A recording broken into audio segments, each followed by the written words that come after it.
Hello, students. Let us discuss the things in macroeconomics. Macroeconomics is that part of economic theory that studies the economy as a whole. यानी macroeconomics economics का वो हिस्सा है, वो branch है जो पूरे अर्थव्यवस्था को एक साथ पढ़ता है, जैसे कि national income, aggregate employment, general price level, aggregate consumption, aggregate investment, balance of payment, government budget etcetera. Its main instruments are aggregate demand and aggregate supply. यानी पूरे मैक्रो इकोनॉमिक्स का जो थीम है वो है aggregate demand and aggregate supply. It is also called the income theory और employment theory. Macro economics का एक नाम इनकम थ्योरी या एम्प्लॉयमेंट थ्योरी भी कहा जाता है. Structure of macro economy. As we know, macroeconomics is concerned with economic problems at the level of an economy as a whole. यानी मैक्रोइकोनॉमिक्स में चूंकि पूरे इकोनॉमी स्तर पे किसी भी समस्या का समाधान के बारे में सोचा जाता है या उन समस्याओं पर चर्चा किया जाता है. So structure of macroeconomics implies study of different sectors of the economy. इसलिए मैक्रोइकोनॉमिक्स का जो स्ट्रक्चर है, रचना है, उसमें इकोनॉमी के डिफरेंट सेक्टर्स के बारे में अध्ययन करना. And economy may be divided into different sectors depending on the nature of study. आपके सिलेबस के हिसाब से भी या नीड के हिसाब से इकोनॉमी को कई सारे सेक्टर्स में डिवाइड किया जा सकता है. यूजुअली आपके सिलेबस में टू सेक्टर मॉडल है. यहाँ लिखा है producer sector engaged in the production of goods and services. मैंने जितने भी तरह के प्रोड्यूसर्स है, वो चाहे छोटा बिजनेस हो या बड़ा बिजनेस हो, किसी भी तरह के छोटा स्कूल हो या बड़ा स्कूल हो, सब प्रोड्यूसर हो गए. Household sectors engaged in the consumption of goods and services. तो ये दो सेक्टर है. Households are taken as the owners of factors of production. सही बात है. C the government sector engaged in activities like taxation and subsidies. Rest of the world sector engaged in exports and imports. और financial sectors, ये 5 sectors है, but हमारे syllabus के हिसाब से 2 सेक्टर मॉडल ही हमको डिस्कशन करना है, समझना है. सर्कुलर फ्लो ऑफ इनकम क्या होता है? It refers to flow of money, income, or the flow of goods and services across different sectors of the economy in a circular form. मतलब पूरे इकोनॉमी में इनकम एक सेक्टर से दूसरे sector के पास, दूसरे सेक्टर से तीसरे सेक्टर के पास, यानी मनी कहीं भी कांस्टेंट नहीं रह रहा है.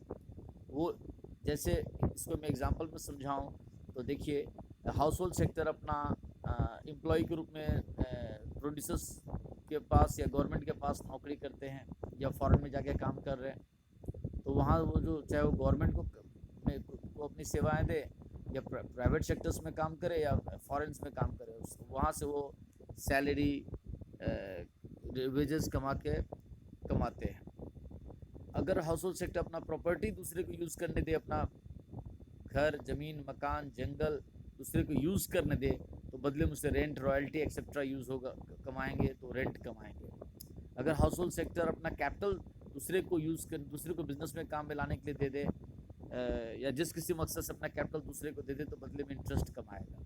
अगर हाउस होल्ड बिजनेस एक्टिविटी में पार्टिसिपेट करे, पैसा बिजनेस में इन्वेस्ट करे, तो उसका रिवार्ड प्रॉफिट होगा. यानी और फिर दूसरी तरफ से देखिए कि हाउस होल्ड सेक्टर पैसा कमा रहा है कैसे? दूसरे बाकी सेक्टर्स को अपना कुछ ना कुछ दे करके. अब प्रोड्यूसर सेक्टर्स है, producer sectors goods and services किसी न किसी से खरीद रहा है. जिस किसी से खरीद रहा, वो हाउस होल्ड सेक्टर्स हो सकते हैं या दूसरा कोई प्रोड्यूसर सेक्टर हो सकता है, तो या गवर्नमेंट हो सकती है. यानी एक प्रोड्यूसर सेक्टर दूसरे प्रोड्यूसर सेक्टर से, हाउस होल्ड सेक्टर से, गवर्नमेंट से चीज़ें खरीदता है, तो बदले में पैसा उनको देता है, तो उनको इनकम हुआ. और फिर बनाने के बाद बेचता है, तो यही तीनों चारों उसके कस्टमर्स हैं, तो वहाँ से फिर पैसा कमा भी लेता है. तो यानी पैसा कहीं एक जगह कांस्टेंट नहीं है. इकोनॉमी में घर से बिजनेस के पास, बिजनेस से गवर्नमेंट के पास, गवर्नमेंट से बिजनेस के पास, बिजनेस से हाउस होल्ड के पास पैसा इधर उधर मूव करते रहता है इकोनॉमी में. इसलिए कहा गया सर्कुलर फ्लो ऑफ इनकम.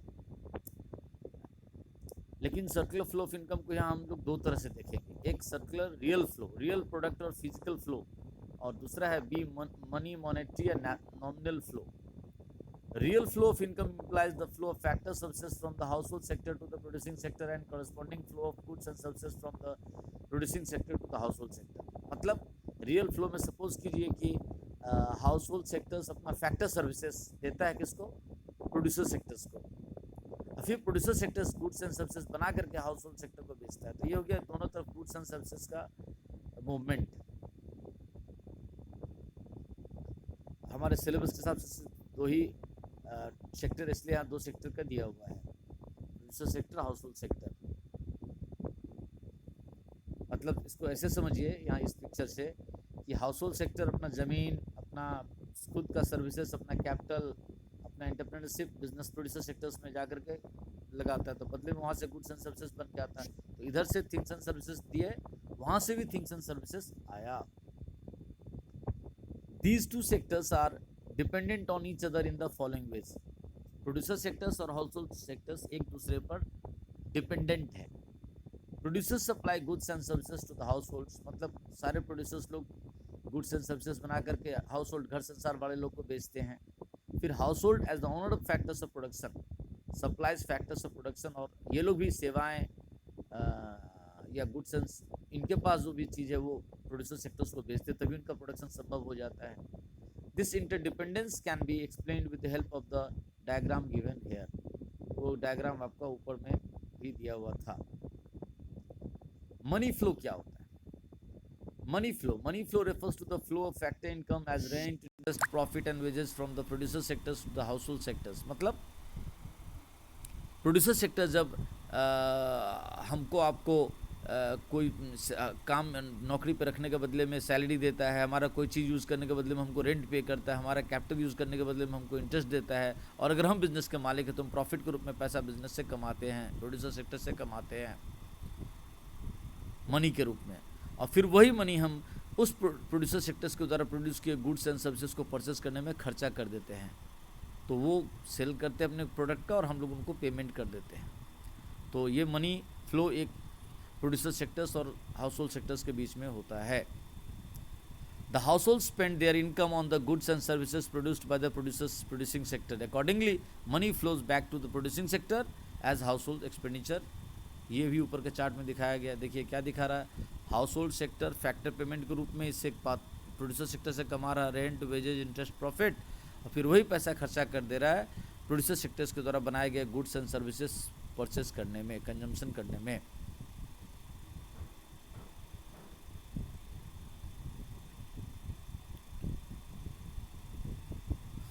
हाँ, आपके सिलेबस के हिसाब से the following assumptions with regard to a simple economy with only two sectors of economy, यानी एक सिंपल इकोनॉमी मॉडल को आपको समझाने के लिए मान लिया गया कि इस इकोनॉमी में दो ही सेक्टर्स है, हालांकि 5 सेक्टर्स तक हो सकते हैं। There are only 2 sectors in the economy, that is household and firms. Household supplies factor services, सारे household sector factor services supplier हैं, और जो प्रोड्यूसर्स हैं firms hire factor services from household. सही बात है।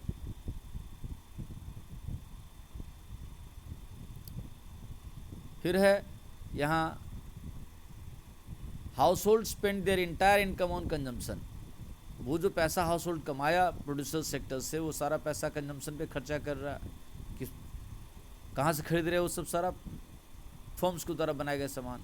Firm sells all that is produce to the household, और firm जो भी कुछ बनाता है वो हाउस होल्ड को बेच रहा है। और इस मॉडल में तो गवर्नमेंट है ही नहीं, फॉरेन भी नहीं है। Such an economy described above has 2 types of markets, market for goods and services that is product market, and market for factors of production that is factor market। Factor market में rent, interest, profit, salary कमाया जाएगा, और product market में तरह तरह के goods and services बिकेंगे।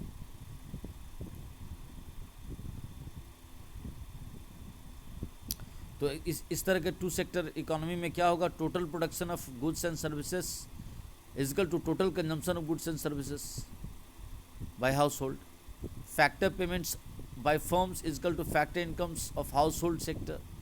सही बात है, जो फर्म्स का खर्चा है वही हाउस होल्ड का इनकम है, या उल्टा कह सकते हैं जो हाउस होल्ड का इनकम है वही फर्म्स यानी प्रोड्यूसर्स का खर्चा है, पेमेंट है। तीसरा क्या लिख रहा है, consumption expenditure of household sector is equal to income of firms, hence real flow of production and consumption of firms and households is equal to money flow of income and expenditures of firms and households. बहुत अच्छा, तो ये इतना हम लोग समझे। बाकी बाद में समझेंगे। इसको यहाँ से भी समझिए, फिर अपने बुक से भी ढंग से पढ़िए और समझिए।